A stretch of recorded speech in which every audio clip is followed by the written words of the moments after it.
No, okay, we'll have to live without the bottom 10% of the slide.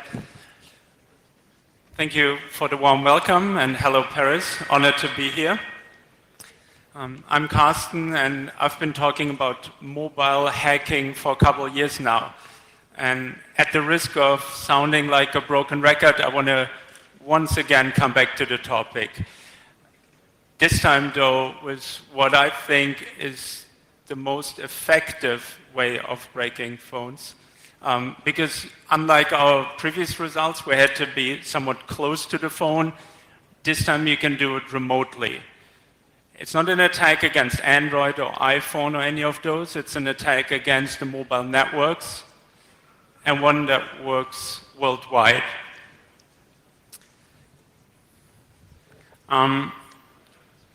It launches over the SS7 network, a worldwide interconnect technology that ties all the different mobile networks together, and it has relevance for 3G and in some cases even LTE. So I think this is the only method that breaks 3G. I do want to focus a good bit on time today also on self-defense though, not just telling you how we break into networks, but how you can do your bit in detecting and perhaps preventing these attacks. Because so far, most hacking talks that I've seen or given myself have not focused on that enough. So let's start with SS7 and find out what that is. It's a global network that connects companies like T-Mobile and Vodafone and SFR so that they can exchange information worldwide. For instance, if you send an SMS from one network into another network, that's delivered over SS7. Also, if my phone, German phone, wants to do anything in France, somehow the French network needs to communicate with the German network, agree on billing, agree on encryption keys. That all happens over SS7. Right? SS7 is also used internally, though, by a network for scenarios in which different parts of the networks have to exchange information. A network is broken up into different locations, and each of the locations is governed by what's called a VLR, or I refer to it as an MSC. So in a country like France, there would be maybe 40 MSCs, each of them responsible for a big city or some other part of the country. Now imagine you are in a phone call on a highway and you're leaving a city going into another MSC area. Those two MSCs have to communicate so that your phone call doesn't get disrupted. And again, SS7 is used. It's almost like going to another country. And so in this scenario, the new MSC, the one that you're driving towards, asks the old MSC for the encryption key of your phone call. Right? So this is a network over which encryption keys are exchanged and encryption keys of phone calls that are happening right now. Right? And you can already see what the abuse scenario may be here. Right? Not going there quite yet though. SS7 has been known to be insecure for a long time. If you Google SS7 security, it has a disastrous track record.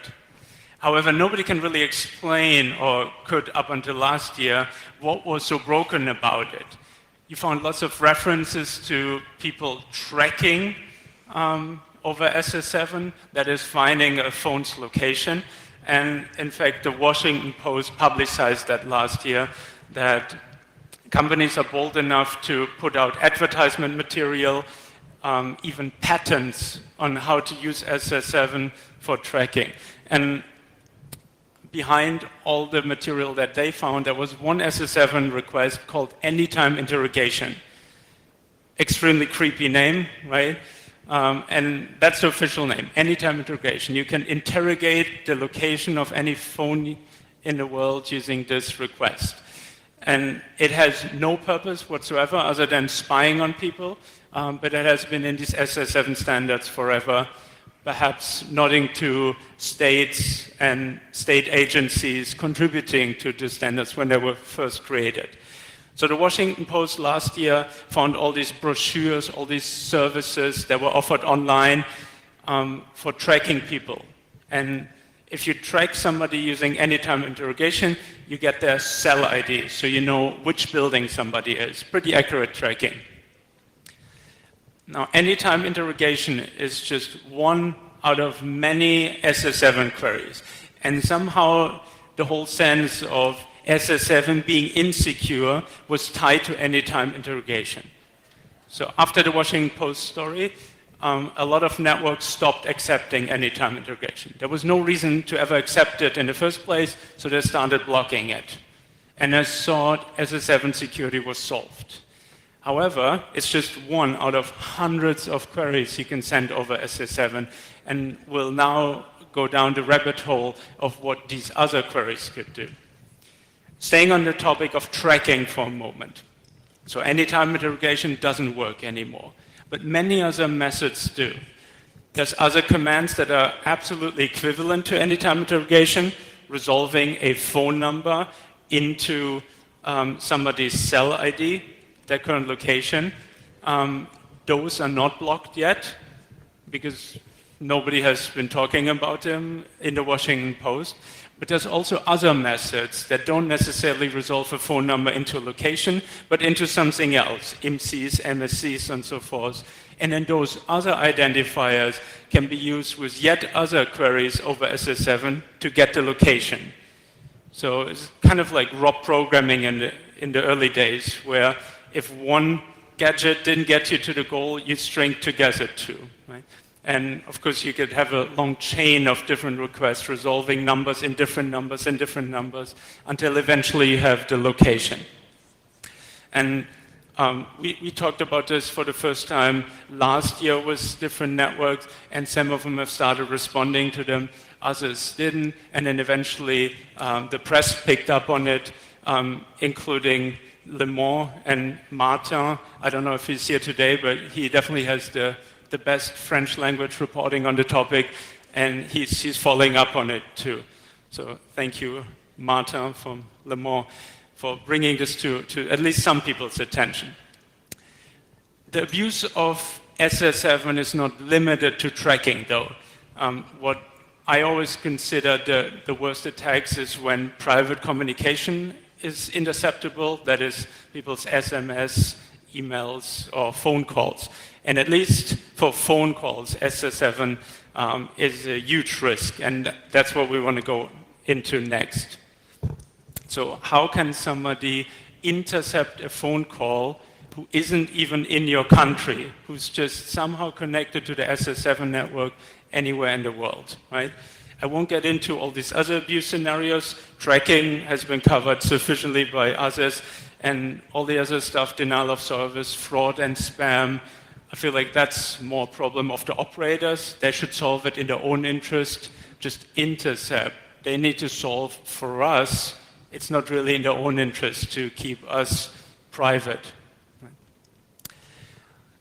Coming back to when I explained how SS7 works. Different MSCs can talk to each other and request the key of a currently happening phone call. Right? This request is supposed to be used only within one network, obviously. And in fact, handing over an ongoing phone call from one country's operator to another country's operator wouldn't work. That's just not technically possible. It will disrupt, and you'll have to call again. The query, however, that's supporting handing over the keys from one MSC to another does work perfectly well even between different countries, even between countries that don't share a border or on the opposite end of the world. They can say, the person who's currently having a phone conversation in your network, Orange, let's say, is now in Australia. While the phone call is happening, please give us the decryption key so we can continue the phone call, right? Makes no logic sense, but works. So that's the first way in which you could intercept somebody's phone calls by just asking for the decryption key locally querying for the radio waves, recording the radio waves, and then decrypting the phone call. I'll demonstrate this at the end of this chapter. It's a little bit involved, so let me first enumerate 2 more methods in which a phone call can be intercepted. The second one is still a local attack. Somebody will have to be close to you, let's say an American embassy. And this works off IMSI catchers. I'm just seeing that also the titles are cut off from my slides. I think what I should do instead is show it like this, maybe.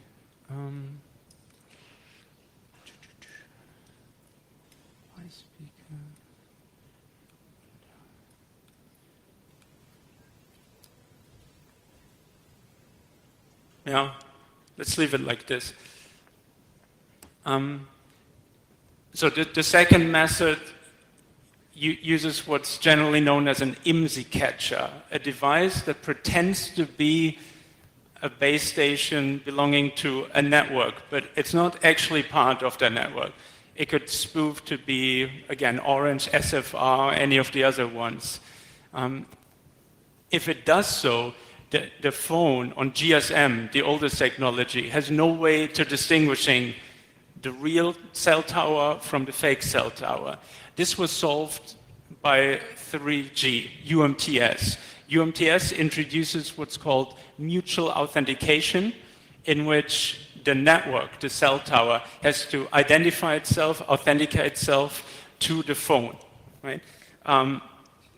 However, these authentication requests, they're again possible over SS7, and most networks do not distinguish requests that are legitimate, as in a phone is currently in France, and a French cell tower asked for an authentication tuple, versus requests that are not possible.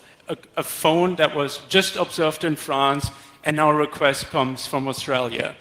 Again, the SS7 networks don't distinguish that, and you can query for authentication tuples, luring phones onto your IMSI catchers and going through the full cycle of mutual authentication. This is still local. Some IMSI catcher will have to be close to your phone, and we'll talk a little bit more about IMSI catchers in the 3rd chapter on self-defense. Let me first complete the enumeration of the 3 methods in which intercept can happen. The 3rd one being SS7 queries that are meant for completely different purposes. That is call redirection. So the idea is that instead of being where the phone call happens, make the phone call go somewhere else entirely, be man in the middle there, and then redirect it to where it was originally supposed to go to. This works in both directions. The first direction, that is incoming calls, works with standard call forwarding. You may use voicemail on your phone, right? Which, if you have your phone switched off, it goes to a different location where it's recorded as a voicemail, and then you can query it later. You can set those voicemail numbers on your phone, and you can even set it so that every call you ever receive always goes to voicemail directly. I don't know, when you don't want to be disturbed, for instance, right? And that is entirely possible over SS7. So, I need more resolution here. 1 second.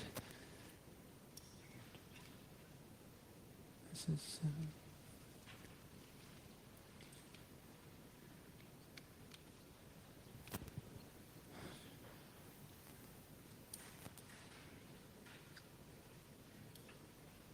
All right.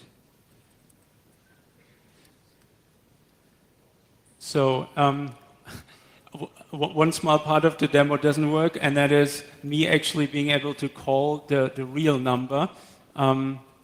Because apparently if you activate as many SIMs as we do, they get blocked for 2 months and they're not allowed to roam. So I tried it this morning. This number is not allowed to roam in France, but the demo is basically the same anyway. So if I call this number,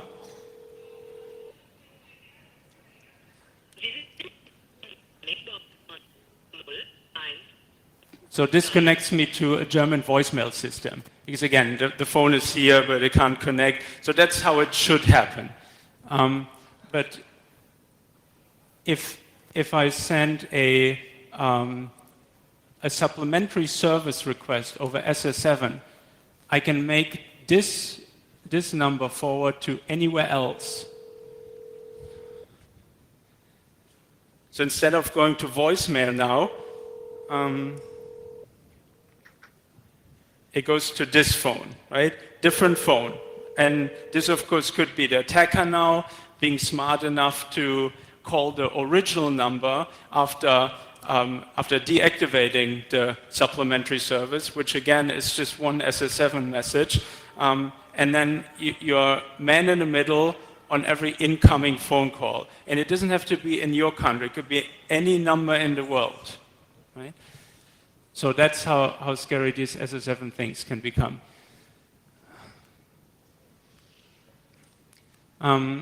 This works in the other direction also, using somewhat of a quirky method. So, of course, there's no standard redirection for all outgoing calls, right? Every time you dial a different number. But there is a service that you can register over SS7 that helps you avoid wrongly typed numbers. So let's say Vodafone Germany, my provider, they're registering such a service. And if I dial a German number from this phone without the country prefix, Vodafone adds in the country prefix, right? So I don't have to change the numbers in my address book. I can go to another country and I still reach the German numbers, even though the network here that I'm roaming on, SFR, wouldn't understand the German number, right? Makes sense. Anybody can register these services over SS7. So you say, if this person dials any number, please forward it to the service. I will correct it and send you the real number, right? And this, of course, allows you the same type of attack. You redirect all phone calls to one location and then forward them to where they were originally supposed to go. And again, worldwide intercept from any place, as long as these messages are not being blocked over SS7. And those two sets of messages, we have not seen many networks who can block them. The problem here is that people want to use those messages. And that brings us to the next question. How easy is it to prevent these SS7 attacks from happening? So the first of the three attacks, very simple. It's a message that's only supposed to happen within your own network. If it comes from another country or another operator in your country, just ignore it, drop it. No need to answer it. The other two, though, not so simple. PT Security from Russia, they use this meme to describe it, and that fits pretty well. Right? So far, nobody really knows how to do these plausibility checks. How do you actually have a computer that says, this person was in France, he can't be in Australia 5 minutes later, right? So nobody does these checks yet, but that would actually be required. A very stateful, intelligent SS7 firewall. And looking at the security level that operators are at, recall up until a few years ago with GSM, they didn't even have mutual authentication. They used a shitty cipher from the 80s. Stateful, intelligent firewalling is asked a little bit too much. Now I still promised you I'll show the first type of attack, and we prepared this little video. There's a lot happening in the video, so let me walk you through step by step. All we have is somebody's phone number. Okay, that's what we start with. We put this phone number as a parameter into the SRISM message, which is the first message required when you want to send an SMS. And as a response, we get the MSC that somebody's currently connected to and the IMSI. Okay? We need these two parameters for another request called the PSI request. And this then gives us the cell location. So this is already enough if you just want to know where somebody is. But now we want to intercept their communication. So we go to that cell location and start recording with this small radio here. We start recording the airwaves, 3G in this case, and decode it with GNU radio. And there's always, on every frequency, different cells communicating. 3G is kind of amazing in that. Everybody uses the same frequencies, but they're not interfering anyway. And so we have to run this through GNU radio to find which cells are using this band. And we find 2 cells here, and one is exactly the one that came back in this PSI request. So we know this is the right cell. The next thing we did is send this PSI request again and observe who has been pinged, who's being looked up by the network when we send this PSI request. And that's how we find the TIMSI. That's the identity under which this phone is currently known in that network. And the TIMSI is the parameter into yet another request that gives us the key that's currently being used. So you see how you string them together as gadgets to go from a phone number to the currently used key of the phone. But there's no one-step message to do that. So now again, we start recording the airwaves, and it just so happens, for demo purposes of course, that this phone now receives an SMS. So this SMS should be part of the recording that we have. So again, running a lot of GNU radio stuff, we can find a whole bunch of transactions. Again, in 3G, lots of things are happening in parallel. And Wireshark is your best friend here. Wireshark can decode all that good stuff right away. So we let Wireshark tell us which transactions are currently happening in those 30 seconds that we recorded. 1 second. I think there's something like 5 transactions that are happening. So you remember, this is the TIMSI that we wanted to find. And of those 5 transactions, the first one is actually with the TIMSI that we need. So Wireshark tells us which channel was used. So all these frequencies, they're divided into channels. And now we have all the information we need. We have a radio capture. We know which cell was used, this one. We know which channel on the cell. And we have the decryption key. Right? Note that it's only 64 bits, the decryption key. We'll come back to that later. And then again, Wireshark is your friend, and with all this information, it can decode an SMS. Right? So this is almost live intercept of 3G communication by abusing SS7 vulnerabilities. And so far, this is the only way that I know to break 3G. It seems very involved, but if you remember our GSM research, that was even more complicated when we started. And now it's a single bash script that you run, and everything kind of magically happens. So I'm sure somebody will build this eventually into a commercial product. And I would hope that at least the series networks will, at that point, have found a way to enable SS7 message filtering. All right. So 3G can be broken if SS7 is weak. That's a strong message to take home. 3G is not a technology that solves all the security issues. Of course, even if SS7 is not at fault, 3G has or can have problems on its own. And I want to dive into 2 such problems.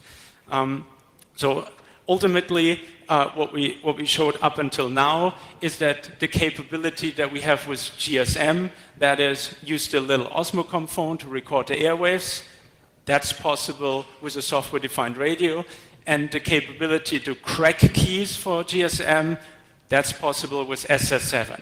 So we're kind of at the same level if SS7 is weak. But some 3G networks are even worse than that. We found in a small sample set from my own traveling, 5 networks that didn't encrypt at all. So you have 3G, but no encryption whatsoever.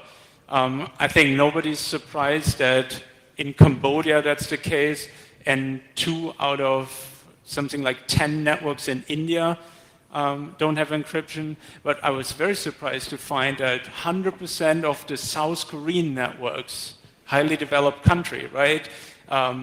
Definitely a spying enemy neighbor in the north, that 100% of the South Korean networks do not use any encryption, right? Talked with them, they didn't really remember ever hearing about encryption. They promised to look into it. That's a year ago. I don't think anything has changed. Right? So 3G by itself is not the holy grail. You will have to switch on its encryption too. Even if you do that though, the NSA has been claiming for a couple of years to be able to, let me jump over this quickly, to be able to break 64-bit keys. And the key that's used to encrypt GSM or 3G, of course, comes from the SIM card. And some SIM cards are able to produce a longer key, 128-bit. Some SIM cards are limited to 64 bits. And from the Snowden publications, we learn that the NSA abuses exactly this gap, that they, or rather the GCHQ, their partner in England, have been developing a computer for, they say, £4 million some 4 years ago. So Moore's Law, so that's probably £1 million now, that can break 64-bit keys, right? We had been proposing such a computer too last year at the Chaos Congress. In fact, 2 years ago, we said we'd need €1 million, just theoretically. So every organization with even modest spying budgets can break those keys. Right? So UMTS is not secure if those older SIM cards are used. Every network used to have only old SIM cards. At some point, they introduced newer SIM cards or not. Again, in India, almost all SIM cards are 64-bit. So even those networks that did switch on 3G security, they're not secure against an adversary who has €1 million now, or probably a PlayStation 6 in a few years, right? These things get faster and faster. We are tracking this information as it comes in, and we're using a website called GSM Map to do that. And on GSM Map, you find different pieces of information, including, and I should have checked this before, of course, including the number of SIM cards we see that are 3G versus, that are 64-bit versus 128-bit. And you see in France, there are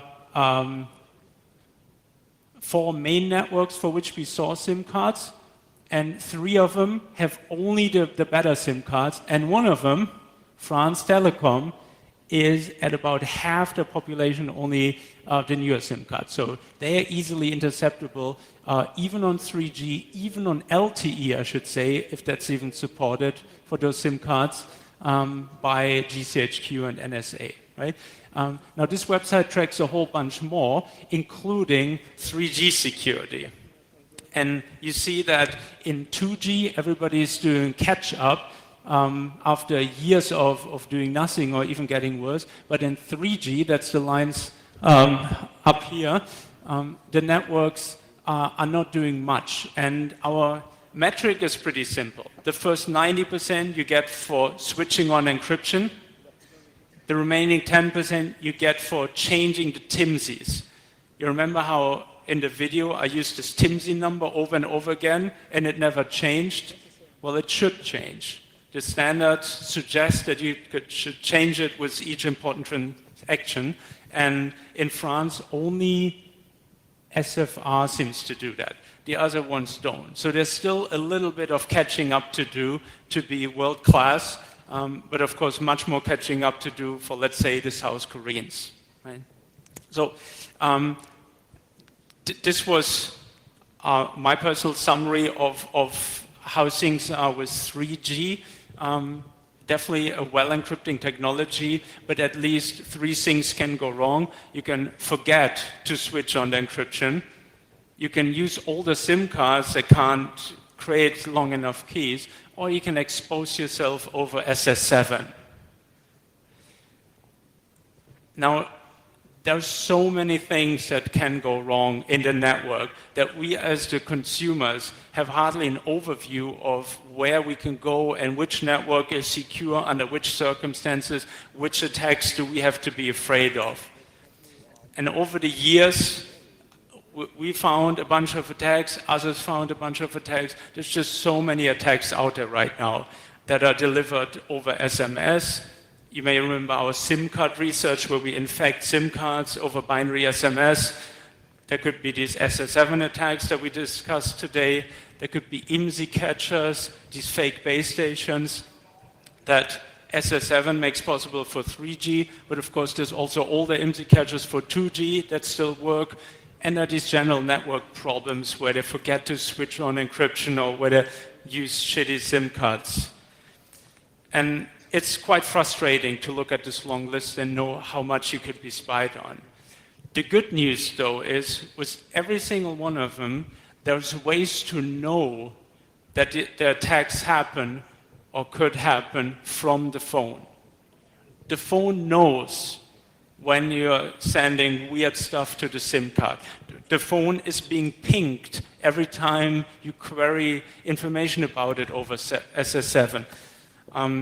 The IMSI catchers send out obviously different signals from normal catchers, and also the network security can be measured from the phone. The phone knows whether it's connected to a shitty or a well-protected network. And that information hasn't so far been available on any phone. What we spent almost the entire last year on was to peel out this information on Android. We found Qualcomm, the most popular chipset, it's in pretty much all flagship phone chips, to be very open. It has debug interfaces where you can query for radio information. Pretty much all the information that Android tries to keep away from you, Qualcomm will give you, and you can query the Qualcomm chip from Android. So we found ways of extracting 2G, 3G, LTE data. And we created a library so that somebody can build an Android program to warn about these abuse scenarios. And then we spent the end of last year building that very program. It's called Snoop Snitch, and it's considered like an IDS, an intrusion detection system. It doesn't necessarily prevent very much. It just looks at information and says, somebody's messing with your SIM card, or you are now connected to an IMSI catcher. Maybe don't send an important SMS, don't make an important phone call. Or this network that you're currently connected to has no encryption, but there are 5 alternatives here in India, let's say, that do have encryption, right?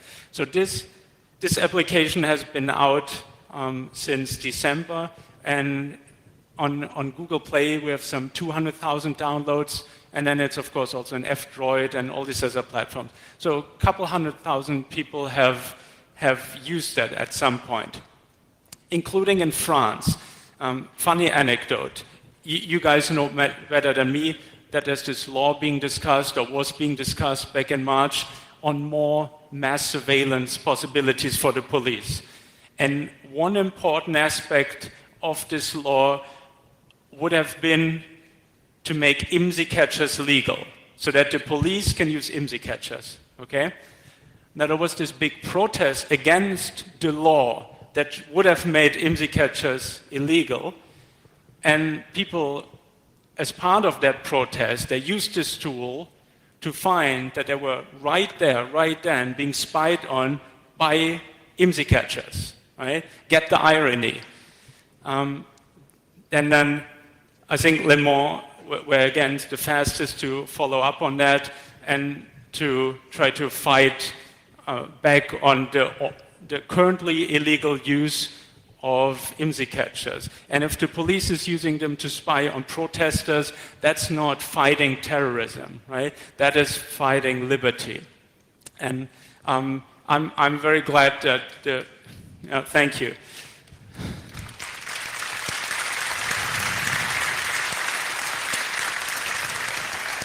Thank you very much, Karsten. I hope there is no backdoor in your Snoop Snitch application. Well, it's hard to prove that, but yeah. We have some time. We have like 8 minutes to make some questions. I'm sure people here will have a lot to ask for. Maybe I can finish the presentation first. You have to finish the slides first. Yes. Okay. People upload before you finish, but please do fast. Yeah. Absolutely. So how did Snoop Snitch find these IMSI catchers? There's not an IMSI catcher signal that would be 100% proof that there is an IMSI catcher. But an IMSI catcher has to behave different from the normal network. For instance, to get your IMSI, it's in the name, it wants to catch your IMSI. But most phones, in most transactions, do not send out an IMSI. Instead, they use this TIMSI. So the IMSI catcher has to behave differently, and it has to make you disclose more information, to go through more unnecessary transactions and so forth. And Snoop Snitch picks up on that. Snoop Snitch compares the current behavior of every cell to the database that's stored on your phone of how this network behaved previously. For instance, if you're in France, every network uses encryption. An IMSI catcher may not. So that's a very strong indication. If all of a sudden the network says no encryption today, well, you're at risk. Not so easy in South Korea, obviously, where even the default is no encryption, but that's a different story. So it piles up all this evidence, and it gives you warnings, right? And it even gives you scoring. So a warning of, let's say, a score 10, it's definitely an IMSI catcher. It triggers all these different values. Whereas if the score is, let's say, 3, it may be false positive. And you help us, and ultimately yourself using this, if you upload these events so we can analyze them. That's completely voluntarily. You can upload either measurements about the network or these IMSI catcher SMS events, and we aggregate them and then, for instance, give a heads up to a newspaper that we say, around this political process in that country, we see more abuse. Maybe you want to look into that, right? And that has been working out fantastic so far. We still don't have enough information to make it really public continuously. It's a lot of work filtering through the false positives, but the long-term goal is to have a map of where mobile abuse is currently happening so people can start fight back. And people in this room, I hope, will be part of that. So to quickly wrap up, if you want to do something against mobile abuse, to finally stop asking the mobile networks to become better and to finally start doing something about it ourselves, well, go on GSM Map and make sure you pick a network that gives you the protection you need. In France, there's not too much of a difference, but next time you're traveling, make sure you roam on a network that at least has encryption enabled. Do get Snoop Snitch. It's not supported on all phones. Obviously, iPhones are out. And as far as Android phones go, you need to root your phone. I know not everybody likes to do that, but if you did it anyway, or you're running on CyanogenMod or any of those, then please try to install Snoop Snitch. Upload attack activity if you can. Around this French protest, where they saw being spied on by IMSI catchers, we only got 1 or 2 uploads that day, but we saw several people twittering about these warnings of Snoop Snitch. They just didn't share the information with anybody. Please do that in the future. It helps everybody. And then finally, if you really want to change something, take this open source application and make something awesome with it. Look into the LTE traces. Try to build your own IMSI catcher and contribute its behavior to the database. Do something completely different that we never thought of. You have access to all 2G, 3G, LTE data on your phone now. Go do something with it. I'm looking forward to hearing your results, and thank you very much for being so patient looking at mine.